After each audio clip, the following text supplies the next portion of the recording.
From a yogic perspective, the breath itself isn't just an in and out. And while it's so easy to think about breath goes in, breath goes out, there's actually 4 distinct phases to the breath, each with its own physiology, its own energetics, and its own mental significance. And it's so important that we understand this when we look at the breath, because it's not just about oxygen in, carbon dioxide out. The breath itself is rooted or intertwined or woven into the energy that comes with it. And traditionally, we'd refer to this as chatushpada, which means the 4 quarters or the 4 parts of pranayama. And these parts are very distinct. There's the inhalation and the exhalation. Those are the 2 that are the obvious ones that we're aware of. However, there's 2 other distinct parts, which is the retention at the top and the retention at the bottom. Now, you might be thinking, oh, well, those aren't as important or those are quite obvious. But in the practice of pranayama, those are very distinct energetic moments. They have the inhalation, the pause, retention at the top, and you have the exhalation and the pause, retention at the bottom. Now, you might know this already from some of your own personal practices, or you've practiced something before. Probably the most common or most obvious one that comes to life with this idea is something like a box breath, which in its own right isn't a traditional yogic pranayama. It's a variation of a technique, which we'll talk about. But in saying that, box breathing, which I'm sure you know what that is even in, even pause, even out, even pause. And when we do that, we start to understand that there's value in those 4 phases or those 4 quarters of the pranayama practice. So let's talk about each one individually. And we'll start with the inhalation. Now, the Sanskrit for this is called prāṇic. Prāṇic meaning the inhalation. And it's the act of drawing prana or life force into the body. Now, it's about the lung expanding, it's about the diaphragm descending, and it's about the chest opening. And you can see this with every inhale when you take a deep breath. You feel that. You feel the lungs expand. You feel the breath fill up. You feel the diaphragm move down and the chest opens up. This is the physical aspect of how we inhale. Now, from an energetic point of view, it draws the prana upward and inward. And in doing so, it stimulates the mind and energizes the whole system of how energy flows within the body. From a mental point of view, it's a phase of gathering. It's inviting, it's receiving. And we know that because when we breathe in, we feel inspired, we feel uplifted, we feel that sense of something or everything coming towards us.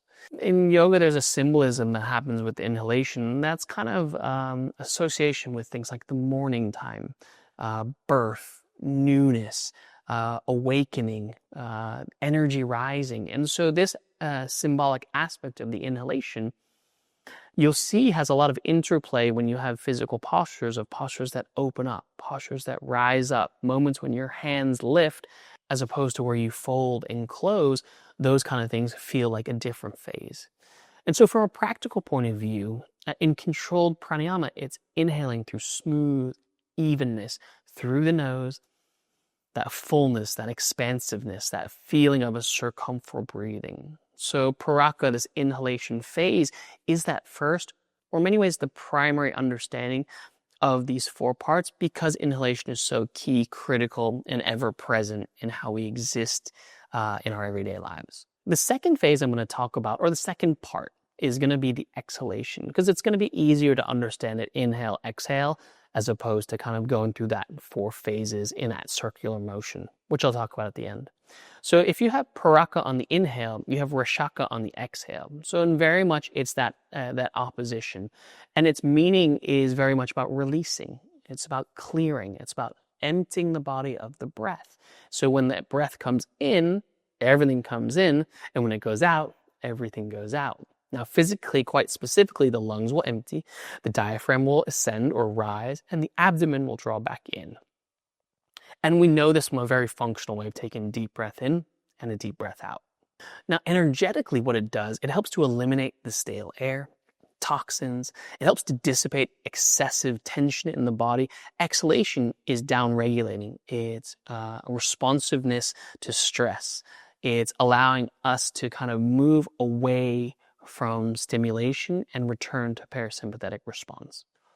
Now, what it does do for the mentality, it gives us this feeling of letting go, surrendering, cleansing, releasing. And symbolically, it's often associated with the evening time, with the phase of death, with release, with relieving tension, disarming, and the exhalation, that kind of lunar, quieter side of it, is such a valuable part to the breath pattern or the phases of the breath. Now, one of the things that can be really interesting to know when we practice our rachaka or our exhalation is it's about exhalation, long, full, deep. And oftentimes it's about extension of that exhale, about letting it move out of the body in earnestness, with its own time, with its own space. And when we do so, it allows the shift back into our rest response. And so that's really much the phase of the exhalation. So you have prāṇic on the inhale and you have rachaka on the exhale, and those help to hopefully give you a little insight of the inhale and the exhale. And so before I introduce the retention at the top and the retention at the bottom specifically, I want to introduce you to a little term called kumbhaka. Kumbhaka is the idea, or the translation is retention, about the kumbha, or the way in which we hold the breath or the energy within our physical body. Now, oftentimes it's understood the kumbha, or of the kumbhaka. Kumbha is the clay pot or the vessel or the vehicle that retains. So oftentimes the kumbha is understood as the torso. So here in the torso is the kumbha. And like a clay pot, it has sides and has a top and a bottom. And in many ways, the inhale and the exhale, the prāṇic and the rachaka, represent the sides. And then you have the antara kumbhaka and the bahiya kumbhaka that represent the top and the bottom, the structure, right? The base and the lid.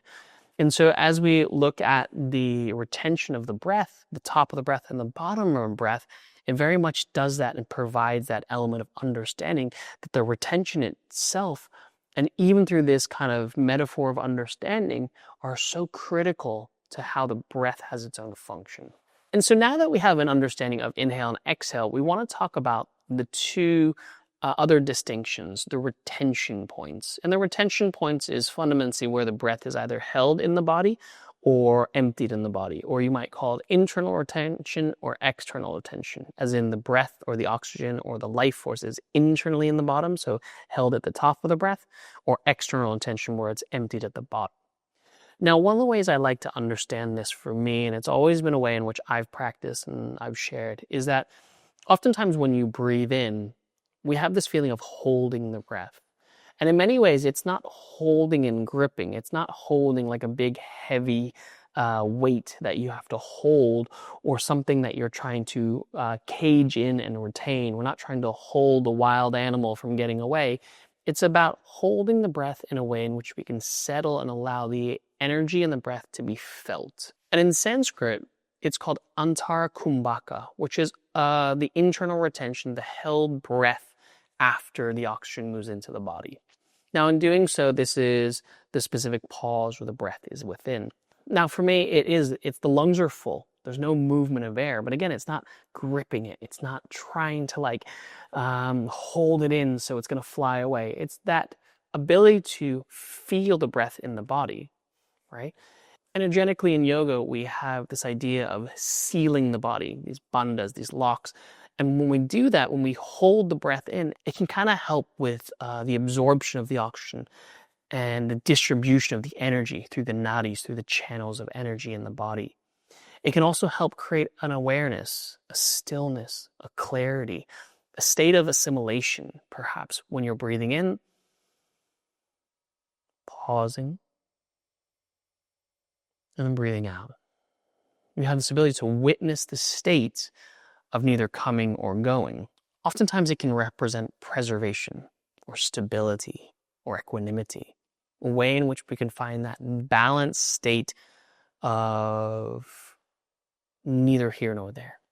And in a traditional point, This can be talked about where there's many yogic effects that are said to help deepen or create a calming mind or aid the focus, where there's not a need for distraction of even the breath moving in or out of the body.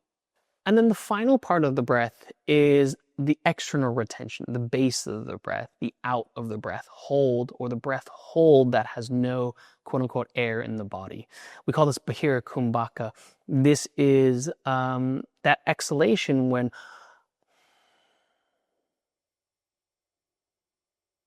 effectively all the breath is moved out. Now there's a little asterisk. You can't actually get all the breath out of your torso, out of your body. There is an inability to really exhale out in full purely because oxygen will stay in the body to keep you alive. It's called tidal reserve. It's usually, even if you really, really, really try to get all the breath out of your body completely and hold the breath for a significant period of time, some of the studies will say it's about 17 to 18% of oxygen that will still be in the body to keep you functioning alive and conscious.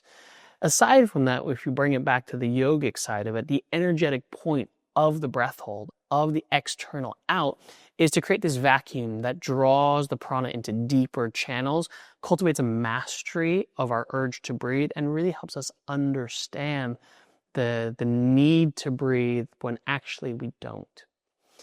This helpful exhalation, the retention, can help us understand surrender, spaciousness, detachment from the bodily impulses, which is so important as a mastery in this practice.